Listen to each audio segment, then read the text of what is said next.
ओं श्री परमात्मने नमः। अथ सप्तमोध्यायः ज्ञान विज्ञान योग।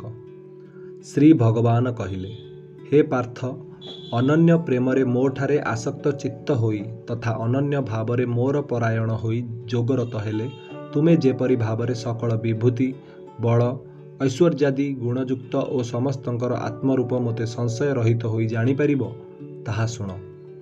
मु तुमको विज्ञान सहित एही तत्व ज्ञान पूर्ण भावरे कहिबी। यह जानिगले संसार रे आउ किछि जानिबाकू बाकी रही जाए नाही। सहस्र सहस्र मनुष्यंक मध्यरु क्वचित केही जणे मोर प्राप्ति पाई जत्न करंती एवं सेही जत्न करुथिबा जोगी मानक मध्यरु भी क्वचित केही जणे मोर परायण होई मोते तत्वतः यथार्थ रूपे जानि पारंती। भूमि जल अग्नि वायु आकाश मन बुद्धि ओ अहंकार एपरि 8 प्रकारे विभक्त प्रकृति मोर ही प्रकृति। एही 8 प्रकारे विभक्त प्रकृति तो मोर अपरा अर्थात जड़ प्रकृति।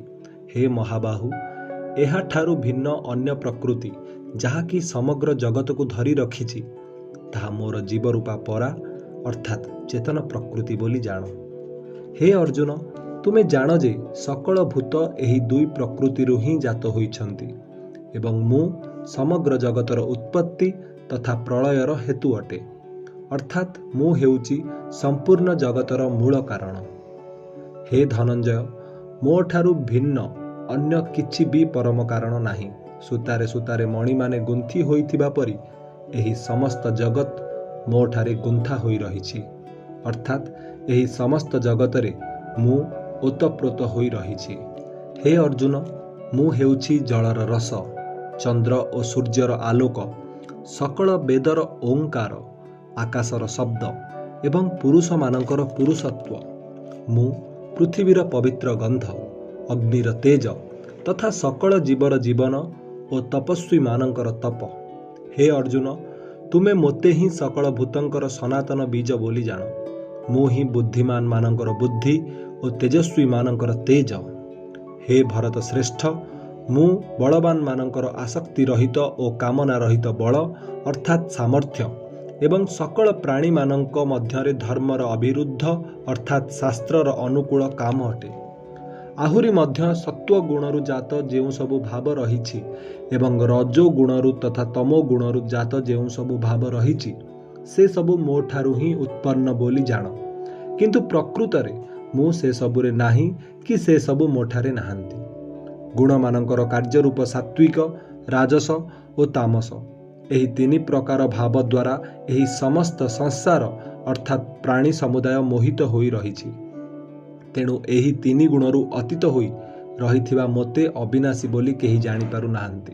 कारण मोर एही माया अलौकिक अर्थात अत्यंत अद्भुत और त्रिगुणमयी होइथिबारु बड़ दुस्तर।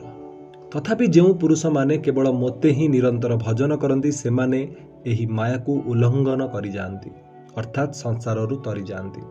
जेउ मानकर ज्ञान माया द्वारा अपहृत होई जाइछि सेपरि आसुर स्वभाव धरिथिबा लोके तथा मनुष्य मानक मध्यरे नीच दूषित कर्मा मूढ़ माने मोते भजन करंती नाही। हे भरतवंशींक मध्यरे श्रेष्ठ अर्जुन, उत्तम कर्म करुथिबा अर्थार्थी आर्त जिज्ञासु और ज्ञानी एपरि 4 प्रकार भक्तजन मोते भजन करंती। सेमानंक मध्यरु मो ठारे नित्य एकनिष्ठ एवं अनन्य प्रेम भक्ति रखिथिबा ज्ञानी भक्त अत्यंत उत्तम अटंती। कारण मोते तत्वतः जानिथिबा ज्ञानींकर मु अत्यंत प्रिय एवं सेही ज्ञानी मोर अत्यंत प्रिय। ए समस्ते उदार अटंती, किंतु मो मतरे ज्ञानी तो साक्षात मो स्वरूप ही अटंती। कारण सेही मद्गत मन बुद्धि संपन्न ज्ञानी भक्त अति उत्तम गति स्वरूप मो ठारे ही भल रूपे अवस्थित होइथांती। बहु जन्म परे शेष जन्म रे तत्व ज्ञान प्राप्त पुरुष सबु किछि केवल वासुदेव ही अटे एही भाव रखी मोते भजंती। सेपरि महात्मा अत्यंत दुर्लभ। अमुक समुक करी नानादि भोग कामना द्वारा जेउ मानकर ज्ञान अपहृत होई जाए सेमाने निज निजर स्वभाव द्वारा प्रेरित होई अन्यान्य देवता मानंकु सेही देवता मानंक आराधनार नियम धरी भजंती अर्थात पूजा करंती। ଯେଉଁ ଯେଉଁ ସକାମ ଭକ୍ତ ଯେଉଁ ଯେଉଁ ଦେବତାଙ୍କ ସ୍ୱରୂପକୁ ଶ୍ରଦ୍ଧାରେ ପୂଜା କରିବାକୁ ଇଚ୍ଛା କରନ୍ତି, ସେହି ସେହି ଭକ୍ତଙ୍କ ଶ୍ରଦ୍ଧାକୁ ମୁଁ ସେହି ସେହି ଦେବତାଙ୍କ ପ୍ରତି ନିବିଷ୍ଟ କରାଏ। ସେହି ପୁରୁଷ ସେହି ଶ୍ରଦ୍ଧାରେ ଯୁକ୍ତ ହୋଇ ସେହି ଦେବତାଙ୍କ ଆରାଧନା କରନ୍ତି ଓ ମୋରି ଦ୍ୱାରା ବିଧାନ କରାଯାଇଥିବା ସେହି ଇଚ୍ଛିତ ଭୋଗଗୁଡ଼ିକୁ ସେହି ଦେବତାଙ୍କ ଠାରୁ ନିଃସନ୍ଦେହ ଲାଭ କରନ୍ତି। ପରନ୍ତୁ ସେହି ଅଳ୍ପ ବୁଦ୍ଧିମାନେ ଯେଉଁ ଫଳ ପାଆନ୍ତି ତାହା ନାଶବାନ। ସେହି ଦେବ ପୂଜକମାନେ ଦେବତାଙ୍କୁ ପାଆନ୍ତି, କିନ୍ତୁ ମୋର ଭକ୍ତମାନେ ମୋତେ ଯେକୌଣସି ରୂପରେ ଭଜନ କଲେ ମଧ୍ୟ ଶେଷରେ ମୋତେ ହିଁ ପାଆନ୍ତି।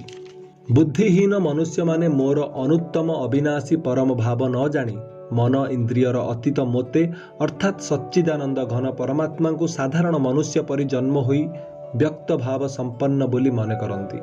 ନିଜ ଯୋଗ ମାୟାରେ ଲୁଚି ରହିଥିବା ହେତୁ ମୁଁ ସମସ୍ତଙ୍କୁ ପ୍ରତ୍ୟକ୍ଷ ହୁଏ ନାହିଁ। ତେଣୁ ଏହି ଅଜ୍ଞାନ ଲୋକେ ମୋତେ ଅଜନ୍ମା ଓ ଅବିନାଶୀ ପରମେଶ୍ୱର ବୋଲି ଜାଣନ୍ତି ନାହିଁ, ଅର୍ଥାତ୍ ମୋତେ ଜନ୍ମ ମରଣଶୀଳ ବୋଲି ଭାବନ୍ତି। ହେ ଅର୍ଜୁନ, ଅତୀତରେ ଯେଉଁମାନେ ଥିଲେ, ବର୍ତ୍ତମାନ ଯେଉଁମାନେ ଅଛନ୍ତି ତଥା ଭବିଷ୍ୟତରେ ଯେଉଁମାନେ ଜନ୍ମ ହେବେ, ସେହି ସକଳ ଜୀବଙ୍କୁ ମୁଁ ଜାଣେ, କିନ୍ତୁ ଶ୍ରଦ୍ଧା ଭକ୍ତିହୀନ କୌଣସି ପୁରୁଷ ମୋତେ ଜାଣେ ନାହିଁ। ହେ ଭରତବଂଶୀ ଅର୍ଜୁନ, ସଂସାରରେ ଇଚ୍ଛା ଓ ଦ୍ୱେଷରୁ ଉତ୍ପନ୍ନ ସୁଖ ଦୁଃଖାଦି ଦ୍ୱନ୍ଦ୍ୱ ରୂପକ ମୋହ ଯୋଗୁଁ ସମସ୍ତ ପ୍ରାଣୀ ଅତ୍ୟନ୍ତ ଅଜ୍ଞାନରେ ଗ୍ରସ୍ତ ହେଉଛନ୍ତି। କିନ୍ତୁ ନିଷ୍କାମ ଭାବରେ ଶ୍ରେଷ୍ଠ କର୍ମ କରୁଥିବା ଯେଉଁ ପୁରୁଷମାନଙ୍କର ପାପ ନଷ୍ଟ ହୋଇଗଲାଣି, ସେହି ରାଗ ଦ୍ୱେଷ ଜନିତ ଦ୍ୱନ୍ଦ୍ୱ ରୂପକ ମୋହରୁ ମୁକ୍ତ ହୋଇଥିବା ଦୃଢ଼ ବ୍ରତଧାରୀ ଭକ୍ତମାନେ ମୋତେ ସକଳ ପ୍ରକାରେ ଭଜନ କରନ୍ତି। ଯେଉଁମାନେ ମୋର ଶରଣ ନେଇ ଜରା ଓ ମରଣରୁ ମୁକ୍ତି ପାଇବାକୁ ଯତ୍ନ କରନ୍ତି, ସେମାନେ ସେହି ବ୍ରହ୍ମ ସମ୍ପୂର୍ଣ୍ଣ ଆଧ୍ୟାତ୍ମ ଓ ସକଳ କର୍ମ ଜାଣନ୍ତି। ଯେଉଁମାନେ ଅଧିଭୂତ, ଅଧିଦୈବ ଓ ଅଧିଯଜ୍ଞ ସହିତ ସମସ୍ତଙ୍କର ଆତ୍ମରୂପ ମୋତେ ଅନ୍ତତଃ ଅନ୍ତକାଳରେ ମଧ୍ୟ ଜାଣିପାରନ୍ତି, ସେହି ଯୁକ୍ତ ଚିତ୍ତ ଲୋକମାନେ ମୋତେ ଜାଣିପାରନ୍ତି, ଅର୍ଥାତ୍ ମୋତେ ପାଇଯାଆନ୍ତି। ଓಂ ତତ୍ସଦିତି। ଶ୍ରୀମଦ୍ଭଗବଦ୍ଗୀତା ସୁପନିଷତ୍ସୁ ବ୍ରହ୍ମବିଦ୍ୟାୟାଂ ଯୋଗଶାସ୍ତ୍ରେ ଶ୍ରୀକୃଷ୍ଣାର୍ଜୁନ ସମ୍ବାଦେ ଜ୍ଞାନ ବିଜ୍ଞାନ ଯୋଗ ନାମ ସପ୍ତମ ଅଧ୍ୟାୟः।